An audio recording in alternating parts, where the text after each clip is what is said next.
Blue Mountains Public Library. Today we are going to be painting some terracotta pots. I had these kicking around the house from growing seedlings in them, and then wandering around yesterday when I went for my walk, I noticed these guys and I thought, so cute. So I have 3 examples here just to quickly show you. I did this one. I call this one the ocean because it reminded me of the ocean. These are all painted using acrylic paints. They work best. They don't run.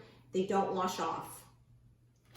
And then my son wanted to do something unique and cute because it's Father's Day in a few weeks and it's also his dad's birthday. So I helped him do this one. And to get the dad lettering, we found some stickers, popped them on, painted over the stickers, and then once the paint's dry, you just remove them. And we did some geometric shapes as well. And then with this one again, 2 different colors. We taped some triangle shapes in there. We did a couple of coats just so the white would really, really pop and the red. And then you just have to remember, I'm just going to show you guys here now, when you go to peel the tape, just to do it slowly and to roll down. Don't pull up because you will remove paint from the pot as well. And then once the paint, or the tape, sorry, is peeled away, you're left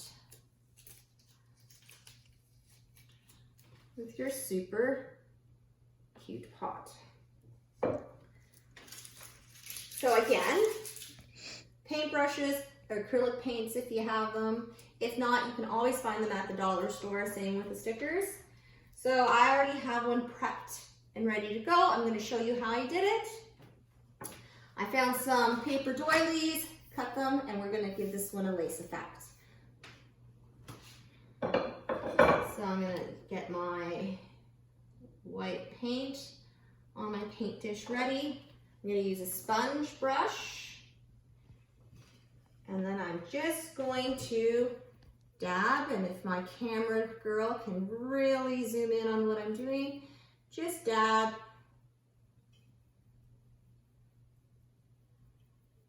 until you're completely covered the pot with whichever color you choose. Okay, so we've got this one very lightly painted in white. I kind of love the distressed look.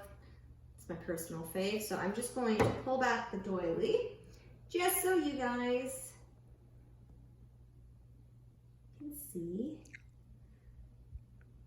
Be very gentle with it. How pretty that really is. And there we go, a distressed, lacy terracotta pot. And we're back, and our pots are dried, and I have already planted my 2 cute plants into them, and I just wanted to show you guys again how cute and how simple they really are. Most of what I used I found at home, other than the plants, but they totally made me smile yesterday, so why not? And I just wanted to share with you guys, now that our curbside pickup is available, we have a great assortment of craft books and do-it-yourself books in our collection at the library. So head on over to our website, place hold, and have tons of fun. Have a great weekend, everybody, and thank you for joining me. Happy crafting. Bye.